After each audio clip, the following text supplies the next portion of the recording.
नमस्कार। आज हम बात करेंगे एनसीईआरटी कक्षा 12वीं राजनीति विज्ञान अध्याय 3 और उसका भाग 1 के बारे में। ये पार्ट 1 है। तो इस पार्ट में हम बात करेंगे अमेरिका के बारे में, किस तरीके से जो अमेरिका की हेजेमनी के बारे में हम बात करेंगे, किस तरीके से उसने अपनी हेजेमनी जो है वर्चस्व एस्टैब्लिश किया, और कुछ ऐसे इंसिडेंट्स और कुछ ऐसे ऑपरेशंस जो अमेरिका ने अपने देश में रन की। तो स्टार्ट करते हैं हमारा लेक्चर। बात करी जाए समकालीन विश्व में अमेरिकी वर्चस्व की, अमेरिका की पावर की।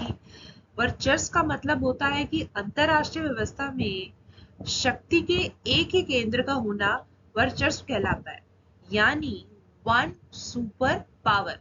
हमने अपने पिछले चैप्टर्स में देखा कि किस तरीके से जब यूएसएसआर और यूएसए के बीच में एक कॉन्फ्लिक्ट था, और उस टाइम पे जब एक नई कोल्ड वॉर की स्टार्ट होती है और ऐसी सिचुएशंस डेवलप होती हैं, तो दोनों के बीच में जो ये कॉन्फ्लिक्ट्स होते हैं उनका रिजल्ट यही आता है कि हमने देखा कि अमेरिका जो है यूएसएसआर से, सोवियत यूनियन से कई चीजों में सुप्रीम होता है। तो ये जो सुप्रीमेसी डेवलप हुई है, ये इसके जो कारण हो सकते हैं इकोनॉमिक, मिलिट्री वाइज, ये सभी जो है इसके मुख्य कारण रहे हैं। और सोवियत संघ के विघटन के बाद जब उसका डिसइंटीग्रेशन हो गया 1991 में, उसके बाद के दौर को एक ध्रुवीय विश्व कहा जाता था, यानी एक ऐसा विश्व जहां पे जो मेजर सुपर पावर बन के निखरा अमेरिका।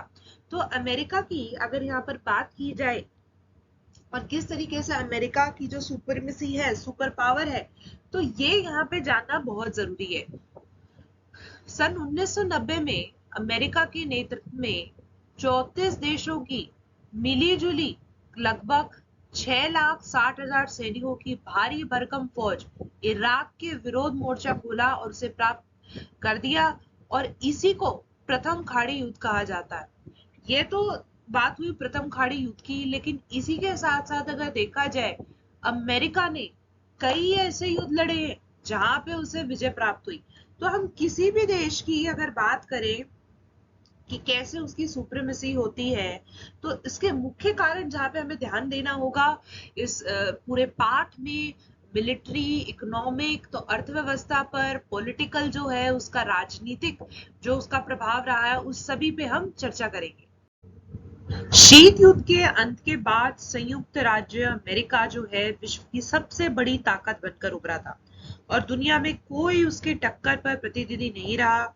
और इस घटना के बाद के जो दौर को है, वो कहा जाता है कि एक ऐसा दौर शुरू हुआ जहां पे अमेरिका वर्ल्ड की सुपर पावर बन के निकला। तो इस अध्याय में जब हम बात करेंगे अमेरिकी प्रभुत्व की प्रकृति, विस्तार और सीमाओं को समझने की यहाँ पर बहुत ज्यादा कोशिश है। पहले खाड़ी युद्ध से, जैसे हमने अभी बात करी, से लेकर अमेरिका आगुआई में इराक पर हमले तक घटनाओं का एक सिलसिला है। तो एक ध्रुवीय विश्व के उभार की इस कथा की शुरुआत जो हम करते हैं, कई ऐसे घटनाक्रम होंगे जहां हमें ध्यान देना होगा, और किस तरीके से जो राजनीतिक, आर्थिक और सांस्कृतिक पहलुओं की जो जांच परख हमें करनी पड़ेगी, ताकि हम जान सकें किस तरीके से ये पूरी क्रोनोलॉजी रही है। एक और बात जो यहाँ पे मुख्य रहेगी जब हम बात करेंगे किस तरीके से जो रिलेशंस है वो रहेंगे भारत और अमेरिका के बीच में। सोवियत संघ का जब विघटन होता है, यूएसएसआर का डिसइंटीग्रेशन होता है, तो यूएसएसआर के डिसइंटीग्रेशन के बाद जो वर्ल्ड था वो जान चुका था कि जो करंट में जो मेजर सुपर पावर है वो है अमेरिका।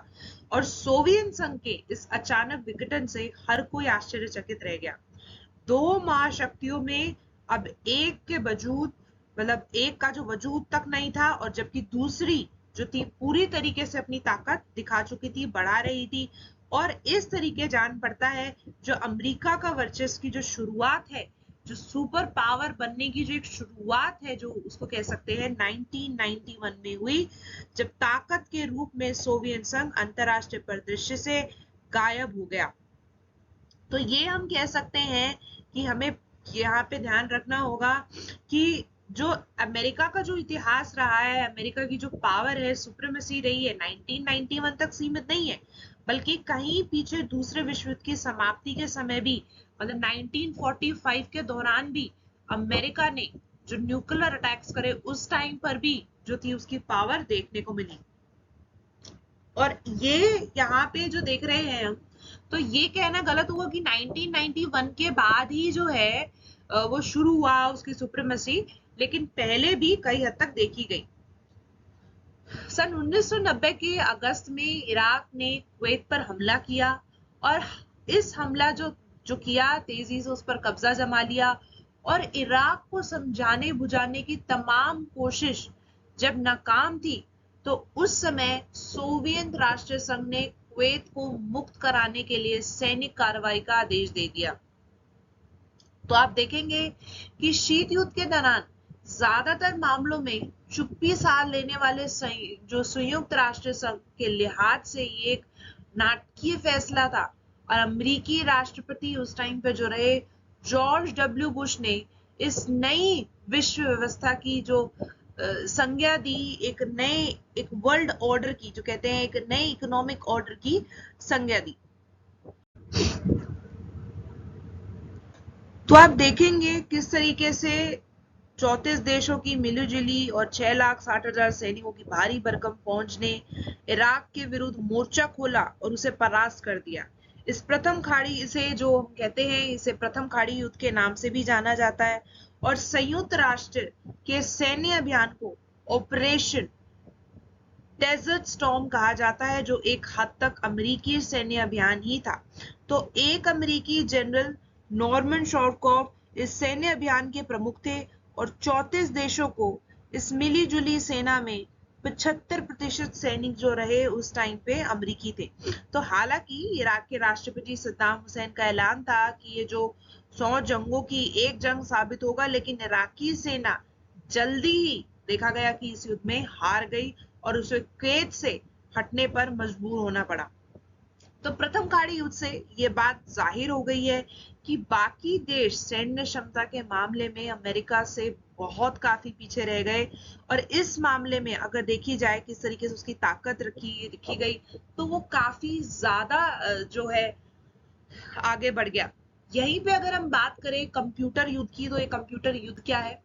देखिए, प्रथम खाड़ी युद्ध में अमेरिका ने बड़े विज्ञापनीय अंदाजों में स्मार्ट बमों का प्रयोग किया, जिस कारण ऐसा देखा गया कि कुछ राजनीतिक पर्यवेक्षकों ने इसे कंप्यूटर युद्ध की संज्ञा दी। तो इस युद्ध की टेलीविजन पर व्यापक कवरेज हुई और ये एक वीडियो गेम वॉर में तब्दील हो गया।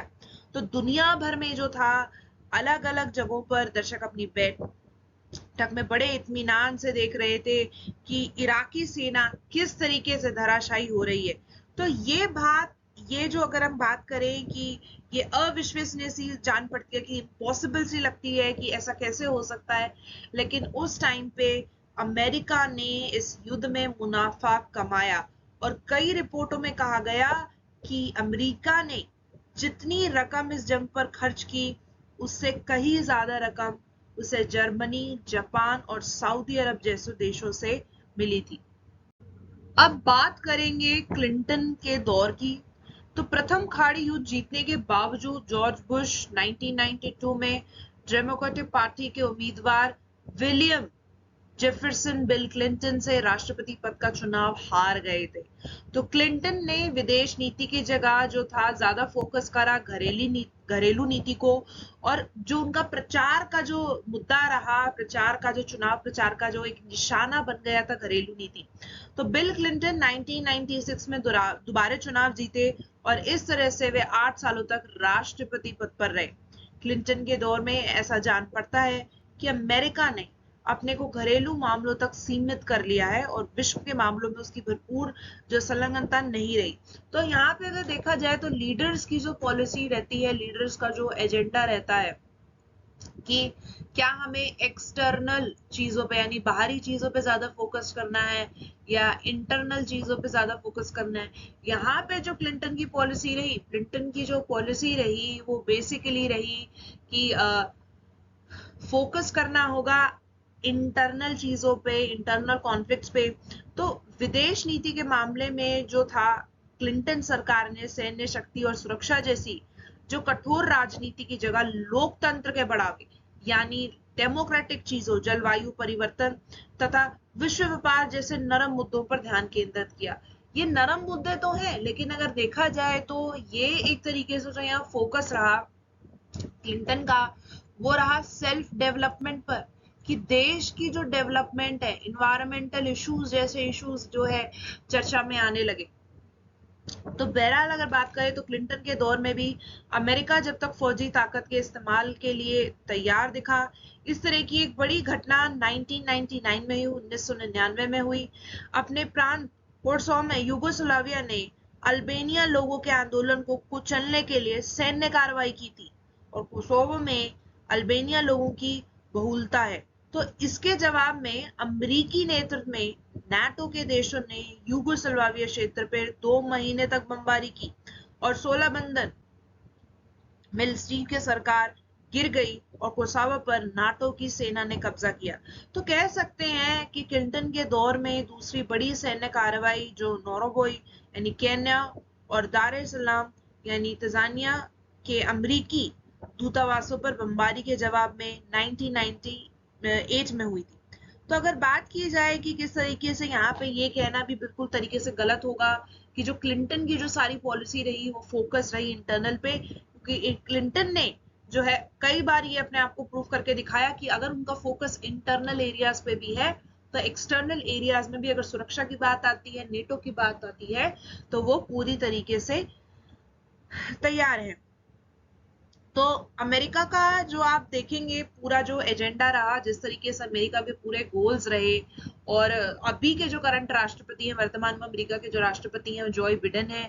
और आपको यहाँ पे जानने की बहुत ज्यादा जरूरत है कि अमेरिका में जो राष्ट्रपति चुनाव है वह हर 4 वर्ष के अंतराल में होते हैं। तो 4 इयर्स का जो टर्म है, जैसे इंडिया में 5 इयर्स का टर्म होता है, वही अमेरिका में जो है 4 इयर्स का टर्म यहाँ पे होता है।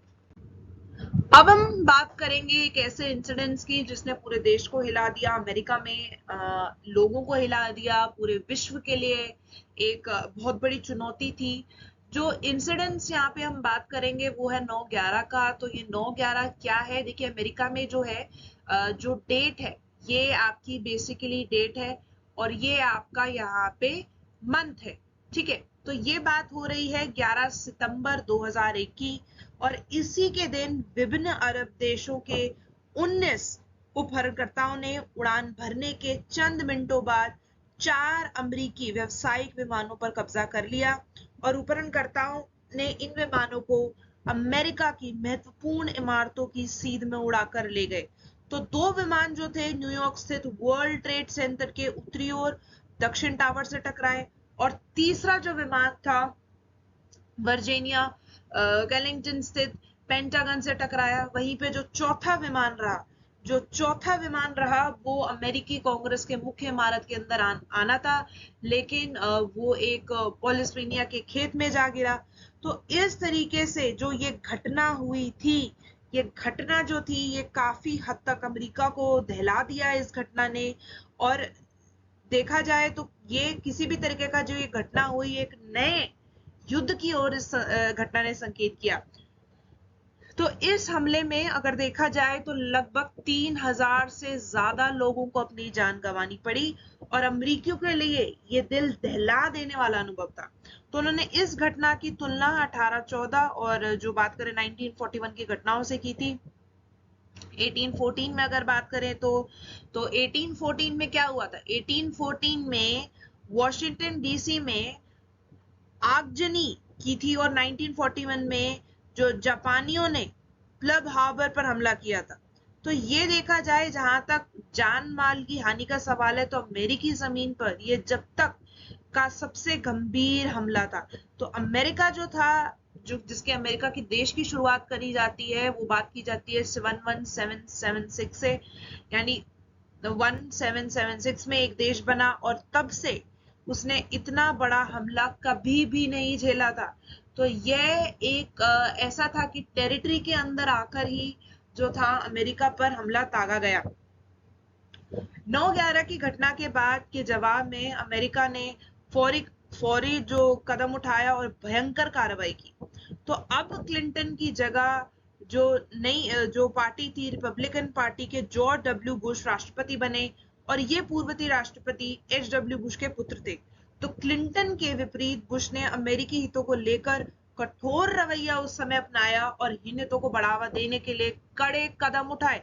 तो आतंकवाद की अगर हम बात करें कि टेररिज्म के खिलाफ जो एक युद्ध के ये जो के खिलाफ एक अंग के रूप में अमेरिका ने, बहुत जरूरी है यहाँ पे जानना, ऑपरेशन एंड्योरिंग फ्रीडम चलाया। बहुत जरूरी है ये ऑपरेशन एंड्योरिंग फ्रीडम, और ये अभियान उन सभी के खिलाफ चला जिन पर 9/11 का शक था। तो ये फ्रीडम जो मूवमेंट रही, ये एक तरीके से ऑपरेशन चला कि ये जो अभियान रहा, ये आतंकवाद को मुंह तोड़ जवाब देने के लिए चला। उसी के साथ साथ बात करें कि 9/11 की घटना के बाद से अब तक इनकी तरफ से पश्चिमी मुल्कों में कई जगहों पर हमले हुए, और इससे इनकी सक्रियता की बात स्पष्ट हो जाती है। तो अमेरिका सेना ने पूरे विश्व में गिरफ्तारियां की। अक्सर गिरफ्तार लोगों के बारे में उनकी सरकार ने जानकारी नहीं पहुंचाई, तो मतलब उनकी जानकारी नहीं दी गई।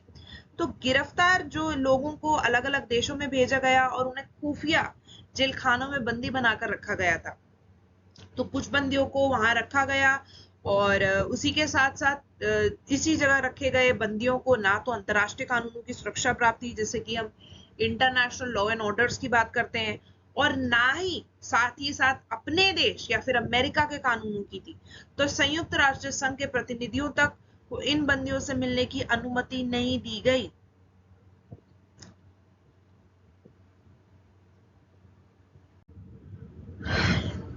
उसी के साथ साथ एक और बड़ी घटना होती है 2003 के 19 मार्च को। अमेरिका ने ऑपरेशन इराकी फ्रीडम के गुटनाम से इराक पर सैन्य हमला किया। तो अमेरिकी अगुवाई वाले जो कोलिएशन ऑफ वेलिंगटन में 40 से ज्यादा देश इसमें शामिल हुए, और संयुक्त राष्ट्र संघ ने इराक पर इस हमले की उस समय अनुमति बिल्कुल भी नहीं दी थी। तो दिखावे के लिए कहा गया कि सामूहिक संसार के हथियार बनाने से रोकने के लिए इराक पर उस समय हमला किया गया। तो यहाँ पे आप देखेंगे कि इराक और अमेरिका के बीच में एक डायरेक्ट कॉन्फ्रंट्रेशन जो थी बिल्कुल एक तरीके से स्टार्ट हो चुकी थी, और इससे अनुमान लगाया जा सकता है कि हमले का जो मकसद कुछ और ही रहा। जैसे इराक के तेल भंडार, जो इराक की जो पावर रही, यानी ऑयल जो बेसिकली रहा, तेल भंडार जो उसकी ताकत रही, उस पर नियंत्रण करने के लिए इराक में अमेरिका की जो एक कोशिश रही। और ये देखिए पूरी तरीके से अगर किसी भी घटनाक्रम को अगर हम समझेंगे इंटरनेशनल रिलेशंस में किस तरीके से पूरा हमला किया गया, देश की जो पावर रहती है, पावर या तो उसकी मिलिट्री होती है या इकोनॉमिकल होती है, या जो भी होती है, इकोनॉमिकल हो सकती है या कुछ रिसोर्सेस की वजह से पावरफुल हो सकती है। तो यहाँ पे जो हमला किया गया वो बेसिकली उसकी पावर को तोड़ने के लिए किया गया। तो अब बात करें सद्दाम हुसैन की सरकार, तो चंद रोज में ही जाती रही, लेकिन इराक को शांत कर पाने में अमेरिका सफल नहीं हो सका। तो इराक में अमेरिका के खिलाफ एक पूर्णव्यापी विरोध भड़क उठा, और अमेरिका के 3000 सैनिक, लगभग 3000 जो सैनिक रहे, सोल्जर्स रहे, इस युद्ध में जो है खेत रहे, जबकि इराक के सैनिक कहीं ज्यादा बड़ी संख्या में मारे गए। तो एक अनुमान के अनुसार अमेरिकी हमले के बाद तो अगर लगभग बात की जाए 50,000 से ज्यादा नागरिक मारे गए। अब ये बात बड़े व्यापक रूप में मानी जा रही है कि एक महत्वपूर्ण अर्थ में जो देखा जाए इराक पर अमेरिकी हमला सैन्य और राजनीतिक धरातल पर असफल सिद्ध होता है। तो जैसे कि हमने बात करा किस तरीके से ये सभी घटनाक्रम रहे, और जैसे कि हमने स्टार्टिंग ऑफ द चैप्टर में वर्चस्व की बात की, तो वर्चस्व का मतलब कहीं ना कहीं इंग्लिश टर्म हेजेमनी से भी होता है, किसी भी देश की हेजेमनी हो जाना। तो वर्चस्व शब्द का अर्थ यही है। तो महाशक्ति के रूप में कोई भी देश आना यानी ताकत पाना, और उस ताकत के साथ उस ताकत को कायम रखना होता है। हम रोजाना बात करते हैं कि जो ये आदमी ताकतवर है या ये ताकतवर है, तो कैसे हम ये बात करते हैं? विश्व राजनीति में भी विभिन्न देश या देशों के समूह ताकत पाने पर कायम रखने की लगातार कोशिश करते रहते हैं। अभी भी अगर इंटरनेशनल उसमें देखा जाए तो कोई ग्रुपिंग बना लेता है, कोई ग्रुप बना लेता है, कोई समूह बना लेता है, ताकि वो पावर जो है बनी रहे।